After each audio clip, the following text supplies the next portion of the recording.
Bonsoir Julien Bayou. Bonsoir. Secrétaire national d'Europe Écologie Les Verts. Les élections municipales tournent au casse-tête. Le Conseil scientifique vient de donner son avis sur le second tour. Il appelle à une très grande prudence. Vous rencontrez, comme tous les chefs de parti, Édouard Philippe ce soir. Alors, est-ce qu'il faut, oui ou non, organiser ce second tour le 28 juin prochain, Julien Bayou ? Écoutez, nous ferons valoir le principe de précaution. Et donc, on doit respecter absolument toutes les préconisations du Conseil scientifique. À cette condition, on peut tenir des élections, mais nous demandons tout simplement qu'il y ait une clause de revoyure. Je crois que c'est ce que proposait le Conseil scientifique, qu'à 15 jours avant les élections, on examine si c'est toujours faisable. Ça me semble de bon sens. C'est ce qui peut permettre à nos concitoyennes et nos concitoyens d'envisager d'aller voter dans la sérénité. Vraiment, la santé publique doit prévaloir. Il faut bien sûr terminer ce cycle d'élections, mais c'est la santé qui doit prévaloir. Oui, si les élections ont lieu, ça veut dire une campagne électorale un peu chamboulée. Le Conseil scientifique alerte aussi sur les risques sanitaires avec des contraintes techniques assez particulières. C'est faisable, ça ? Écoutez, c'est faisable.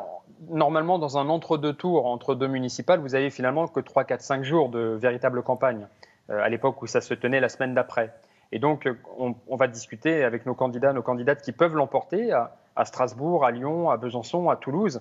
Ils ont bien sûr envie de faire campagne, mais dans le respect des précautions les plus strictes. Et donc, ça peut être quelques meetings par visioconférence, ça peut être le fait de se présenter dans la rue, mais en évitant évidemment tous les contacts et en respectant les distances minimales, évidemment. Il y a moyen de tenir ces élections. Encore une fois, l'enjeu, c'est de ne pas surcharger nos hôpitaux. Et donc, si 15 jours avant, si 3 semaines avant, eh bien, on voit qu'il y a malheureusement une reprise, il faudra décider tout simplement de à nouveau interrompre le cycle électoral. Ça me semble la seule position raisonnable. Est-ce qu'il y a un risque de vote peut-être tronqué si les personnes les plus vulnérables n'allaient pas voter pour se protéger, puis par sens civique également ? Bien sûr qu'il y a un risque. Bien sûr qu'il y a un risque et c'est pour ça que finalement, dans l'attente, l'enjeu, c'est la protection. La protection, et il faut le dire, on n'est pas encore au niveau en termes de masques, le fait de pouvoir fournir gratuitement des masques à la population et en particulier aux salariés qui sont essentiels à l'activité. Et sur les tests, c'est pas vrai. Le Premier ministre parlait d'un déconfinement, le Président parlait d'un déconfinement avec un niveau très très élevé de tests. On n'y est pas. Et je pense que cette impréparation, ces contretemps, ces mensonges aussi des fois, ajoutent de la tension, alors qu'évidemment l'ensemble de la population est déjà à cran et c'est normal. Un nouveau groupe vient de se créer à l'Assemblée nationale, Écologie, Démocratie, Solidarité. Certains membres sont issus du parti présidentiel. Ses principaux leaders, comme Mathieu Orphelin, Delphine Batho, l'ont martelé aujourd'hui dans la presse.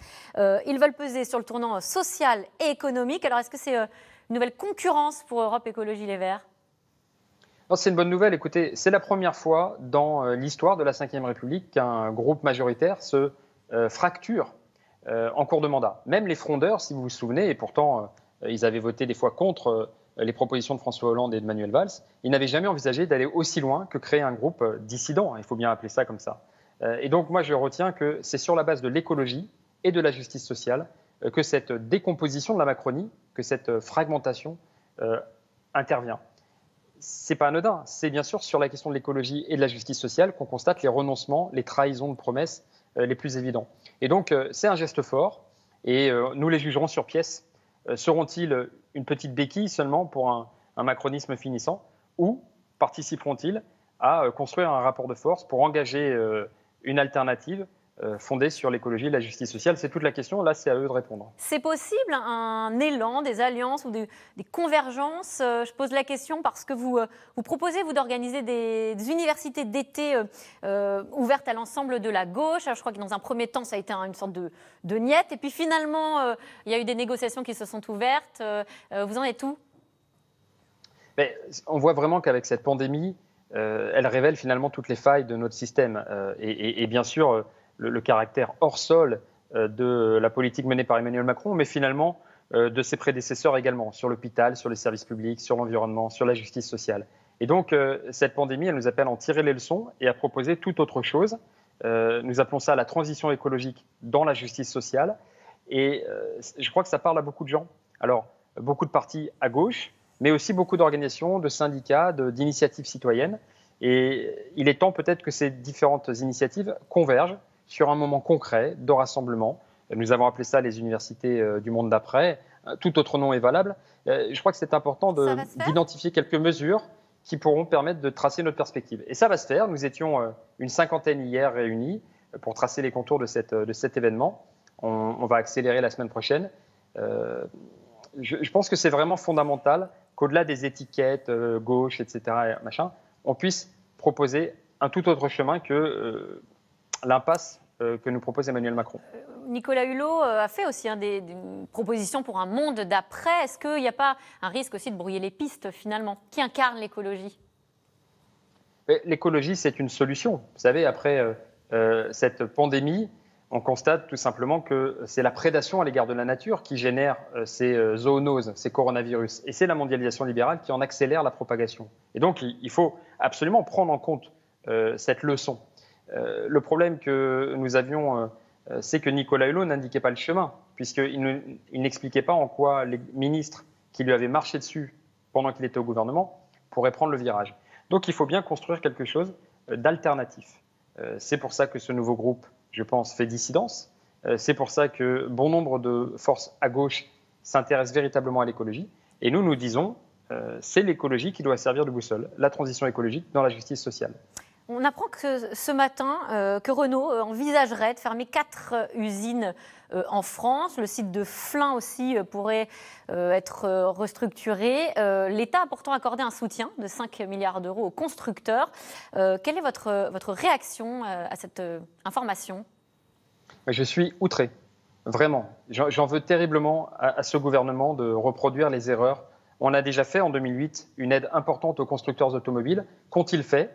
Ils ont délocalisé, c'est-à-dire qu'ils ont licencié. Ils ont utilisé votre argent, mon argent, l'argent du contribuable pour licencier. Et par ailleurs, on sait qu'ils ont développé le diesel et ces SUV qui génèrent énormément de pollution et de dérèglement climatique. Votre argent finance la pollution, l'asthme de nos enfants et les licenciements. Et donc, ce gouvernement est en dessous de tout et doit bien sûr imposer des contreparties sociales et environnementales à l'aide qui relève de la solidarité nationale. Et justement, vous iriez jusqu'où dans les conditions à imposer aux entreprises soutenues par l'État? Il y a Air France aussi qui a été soutenue à hauteur de 7 milliards d'euros. Eh bien, moi j'en discute beaucoup avec les syndicats qui ne sont pas forcément tous écologistes, mais qui disent on a besoin de contreparties sociales. Par exemple, la relocalisation de l'activité. Si vous bénéficiez de la solidarité nationale, comme Renault, eh bien, c'est en contrepartie de limiter les licenciements et de produire en France, en Europe, et de vous engager sur l'hybride, et non pas seulement sur le diesel.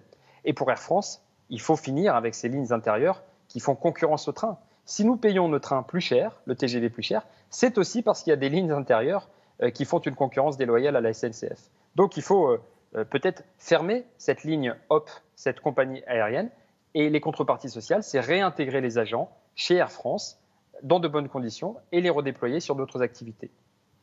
Une dernière question, j'aimerais avoir votre regard sur la gestion de crise. Alors on a commencé à l'aborder, la gestion de crise par l'exécutif, notamment sur le mea culpa qu'a fait le chef de l'État vendredi devant le personnel soignant de la Salpêtrière. Il dit vouloir changer de braquet sur les salaires. Un Ségur de la santé doit commencer lundi. Est-ce que c'est une bonne nouvelle?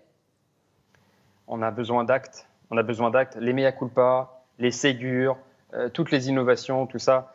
Pour moi, ça ressemble à des mots. Je n'ai pas vu de mea culpa sur les masques. Il n'y a que le président, je crois, qui pense qu'il n'y a pas eu de pénurie de masques. Oui, il a parlé d'absence de rupture. Peut-être qu'il n'y en a pas eu à l'Élysée, mais des ruptures, des tensions. Moi, je discutais avec des pharmaciens, des pharmaciennes qui n'étaient pas sûrs d'en avoir la semaine d'après.